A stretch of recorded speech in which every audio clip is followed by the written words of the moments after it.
सोचो, कोई 100 खरब रुपए का संकल्प किए हो, उसे 10 रुपया दिया जाए, क्या होगा? उसका उपहास होगा। इतनी बड़ी रकम चाहने वाले को 10 रुपया दिया जाए तो क्या होगा? यह भी उदाहरण फिट नहीं बैठता, क्योंकि प्राकृतिक है। अनंत महामहिम प्रभु के दासत्व पद की वो महान वृत्ति जो योगियों मुनियों के द्वारा वांछित है, उस मार्ग में चलने वाले उपासक को अगर ऐसे और वो कोई महिमा नजर आवे तो धिक्कार, तुम्हारी बात ही क्या रह गई? क्या बात रह गई तुम्हारी? अखिल कोटि ब्रह्मांडों का नायक जहां घुटने टेके हुए कृपा की कोर चाहता है, उनके दासत्व से युक्त होना चाहते हो, तुम्हारी दृष्टि कहां लगी हुई है इस लोक संसार के महत्व में? संसार का यश, संसार का महत्व झूठा स्वप्न है। अगर ये तुम्हें नहीं दिखाई दिया तो किस बात की साधना? अरे तुम यहां की बात विचार करो, ये किसके लिए लिखा है? ये उस भक्त के लिए लिखा है जो निरंतर भगवान का न पारमेष्ठ्यम न मयज्ञ जिष्णुम न रसाधिपत्यम न सार्वभौमम न योग सिद्धि रपुनर्भवम वा। नहीं, तो आपको कहो ये क्या है? क्या है? माटी के धोंदे, इसी की सारी क्रीड़ाओं को सुख मानने वाले सच्चिदानंद प्रभु के दासत्व की प्राप्ति के मार्ग में चलने वाले उपासकों के सामने सुरपति नरपति लोकपति जिनके भावे घास रहे परमानंद में तज सभी की आस, उसका नाम परमानंद प्रेमानंद। नहीं तो विषयानंद रख लेना चाहिए, परमानंद प्रेमानंद कहां से? जो किसी प्रलोभनों में नहीं, किसी भय से नहीं, संसार में रहते हुए संसार का नहीं, जीवित होते हुए जीवित नहीं, जीवित मर जाए उलटे आप में सब। साधुता की पहचान विषयी पुरुषों से। बड़े संत क्यों? अमुक धनी आया, अमुक पदाधिकारी नहीं, बड़े संत वो जो प्रियालाल के अनुराग में डूबे हुए, जिनकी नजर में सब घास फूस नजर आता है। या तो सब ब्रह्म, नहीं तो सब मिथ्या। दो ही सूत्र हैं, बीच में कुछ नहीं। या तो सर्वम खलमिदम ब्रह्म, नहीं तो ब्रह्म सत्यम जगन मिथ्या। पूरा टोटल झूठा, टोटल झूठा। उमा काओ में अनुभव अपना सत्य हरि भजन जगत। स्वप्न में सम्राट पद रख गया तो जागने पर घास खोदने वाले हो तो घास खोदने वाले रहोगे, जागने पर तुम सम्राट का शासन नहीं कर सकते। ये स्वप्न है। स्वप्न का महत्व रखोगे तो सच्चिदानंद प्रभु में कब जागोगे? ये केवल पढ़ने लिखने की बातें नहीं, स्थिति होती है। सुरपति नरपति लोकपति जिनके भावे घास, ये पहचान है प्रभु के दासत्व की।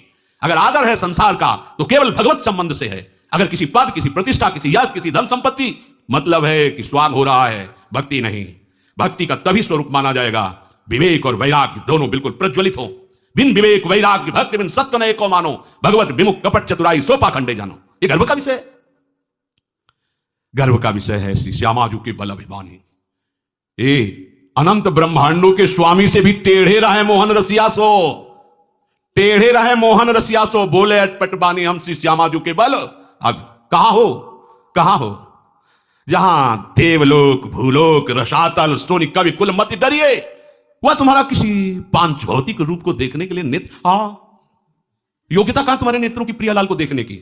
अभी तो मलमूत्र की थैली है, ऊपर से चमड़ा है। थोड़ा कोई गोरा है, कोई सांवला है, कोई बनावट में अच्छा है, कोई बुरा है, लेकिन है तो सब माटी का ही पांच भौतिक। तुम्हारे नेत्र अगर इन रूपों को देखने में तो वो रूप कब देख पाओगे? जहां देवलोक भूलोक रसातल सुनि कविकुल, पाछे न हुती अब हूं आगे हूं न हुए है, या गति अद्भुत रूप की और है।